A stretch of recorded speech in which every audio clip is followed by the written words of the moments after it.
हरियाणा के गोरखनाथ मंदिर श्यामनगर सुरूरपुर के श्री सीताराम बालाजी धाम में कृष्ण जन्माष्टमी का त्योहार बड़े ही उत्साह और हर्ष के साथ मनाया जा रहा है। मंदिर कमेटी द्वारा भजन कीर्तन का आयोजन किया गया है, जिससे वातावरण पूरी तरह से भक्तिमय हो गया है। पूरे मंदिर प्रांगण को दुल्हन की तरह सजाया गया है, जो आकर्षक फूलों और रंग बिरंगी लाइटों से जगमगा रहा है। श्रद्धालु मंदिर में पहुंचकर पूजा अर्चना कर रहे हैं और अपने परिवार के लिए मंगल कामना कर रहे हैं। जन्माष्टमी भगवान कृष्ण के जन्म का उत्सव है, जो प्रेम, करुणा और धर्म के पालन का प्रतीक है।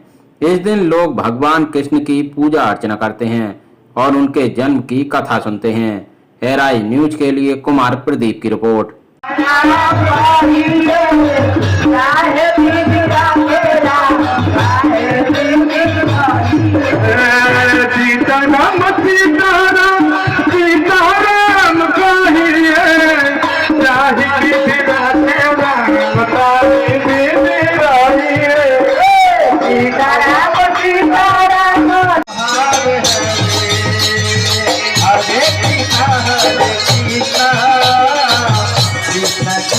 हरे हरे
I'm हर हर